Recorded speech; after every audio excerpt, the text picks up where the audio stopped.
very much. At the end of the Cold War, the United States made a policy decision that may be one of the biggest mistakes of the 20th century. It's contributed to chaos and uncertainty in this current day. And it's not based on politics, it's based on games. In game theory, there are two types of games. There are finite games and there are infinite games. A finite game is defined as known players, fixed rules, and agreed upon objective. Baseball, right? An infinite game is defined as known and unknown players.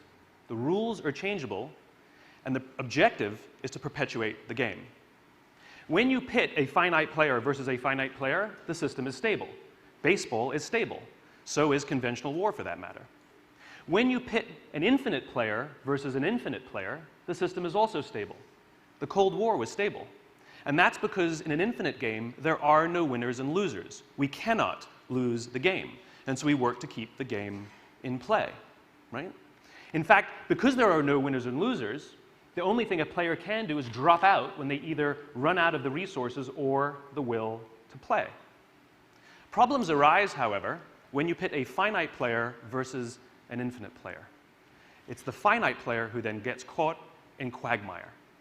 This happens in business all the time. The game of business is an infinite game. The concept of business has existed longer than every single company that exists right now. And it'll exist long after all the companies that exist right now go away. The funny thing about business is the number of companies that are playing finite. They're playing to win. They're playing to be the best. They're playing to beat the quarter or the year. And they're always frustrated by that company that has an amazing vision, a long-term vision that seems to drive them crazy. And over the long term, that player will always win, and the other player will run out of resources or the will, and they'll either go out of business or be bought or sold or merged or acquired or whatever it is. This is also what happened to the United States in Vietnam. The United States was fighting to win. The Viet Cong were fighting for their lives. They would fight forever if necessary. This is also what happened when the Soviet Union was in Afghanistan. The Soviets were fighting to beat the Mujahideen, and the Mujahideen were fighting to survive, fighting for their very, very lives. Now, when it comes to policy, you have to know what game you're playing so you can play the right rules. And this became completely clear to me when the Soviets actually drove their tanks into Afghanistan, and Brzezinski, the national security advisor for President Carter, was called into the president's office, and the president asked him, "What is the policy of the United States?" And Brzezinski said, "The policy of the United States is to eject the Soviet. It's a finite goal." And then almost as an offhanded comment, he says, "And if we can't do that, we'll make it as expensive as possible for them to stay." In other words, the United States accidentally had an infinite strategy, which is not fixed in time. And we don't know exactly what it looks like. What we're trying to do is drain the enemy of will and the resources to continue to play. And 10 years later, the Soviets drove their tanks out of Afghanistan, running out of resources and the will. Now, if you think about what happened when the Berlin Wall came down, we were in an infinite game, Soviets and the United States, and the Berlin Wall came down, and the United States made, again, one of the greatest, perhaps one of the greatest blunders, policy blunders of the 20th century. They announced that they had won the game. They had won the Cold War. No, they didn't. The player dropped out because they ran out of the will or the resources to play. And the problem is because they thought they had won the war, they started acting like victors. And the United States imposed their will on the world for about 11 years. And as it turns out, the world didn't like that too much. And as what happens in all infinite contests, new players started to emerge. If you consider how the Cold War existed, it really existed on three tensions. There was a nuclear tension. Both states had nuclear weapons to end all life. There was an ideological tension. One was an exporter of democracy and capitalism. The other one is an exporter of Soviet-style communism. And there was an economic tension. That's what kept the Cold War alive and well. Not coincidentally, life, liberty, and the pursuit of happiness. The only three things for which we will bear any burden and pay any price, and fight forever to defend. Now, the nuclear tension has been replaced by Pakistan and China. Oh, no, China was already there. Pakistan and North Korea, maybe Iran. The ideological tension, Soviet-style communism, has been replaced by Islamic extremism. And the economic tension, the Soviet Union, has been replaced by China. We don't fear nuclear war with China. But the point is all three tensions are alive and well. And you see, the problem is they all know who their enemy is, but we don't realize that the Cold War 2.0 is happening. And we are still trying to decide which one is more important. We're trying to win and beat all of these things and not realize that the game is infinite, not finite.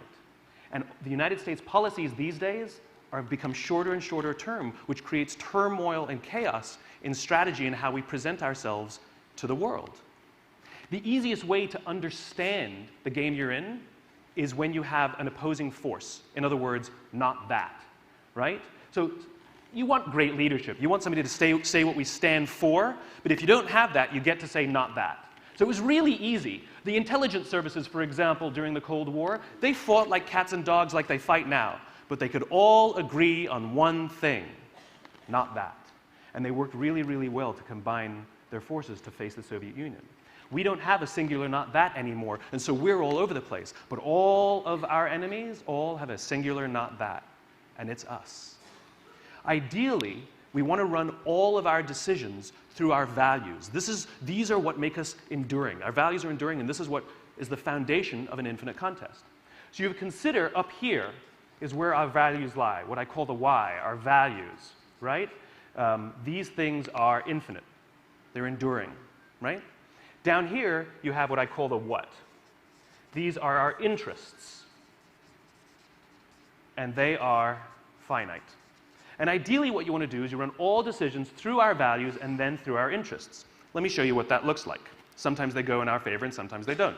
So for example, when we go onto a battlefield and we shoot a bad guy, we will take his injured body, we will bring him into our hospitals, and we will risk American lives to bring him into the hospitals, use American doctors, American beds, American medicines to nurse him back to health. That's not in our interests. But the reason we do it, because it's kind of who we are. It's kind of what we do. It's like, it's our thing, right? When we make a decision based solely on our interests, it looks like this, right? So should we torture people? Now, the reason we did it offshore is because everybody kind of knew that that wasn't our thing. Because if we had no problem with it, we'd just do it here. So we hid it away because we knew it was uncomfortable, because we know what our values are. So what's been happening in the world is we've been evaluating all of the things that have been going on by ignoring our values because we don't realize we're in an infinite contest, and we only look at our interests. So we think about what should we do in Syria, and we make a very, very good decision based on Syria, our interest in Syria, and we make a decision. And what should we do in Crimea? And what should we do with regards to Putin? And what should we do with regards to Iraq and Afghanistan? And we're all over the place. And the problem is when you pull back and take a look, now nobody has any idea what we stand for. This is confusing for our allies who no longer trust us because we're no longer predictable. And it's fantastic for our enemies because they can exploit it. Ideally, what we do is we run all decisions through our values first. And though it may not always go our way, just like I said, we make decisions all the time that aren't always in our interests, like bringing an injured bad guy and putting him in our hospitals. Not in our interests. But what that does is it makes us predictable. And it makes our allies trust us because they know what we stand for, and they will either stand with us or they'll stand against us. And together, we will go through the infinite contest for as long as it takes. This is what we're in right now. The Cold War is alive and well, and we will not help contribute to stabilizing the world until we start playing the game we're in rather than playing the game we're not in. Thank you very much.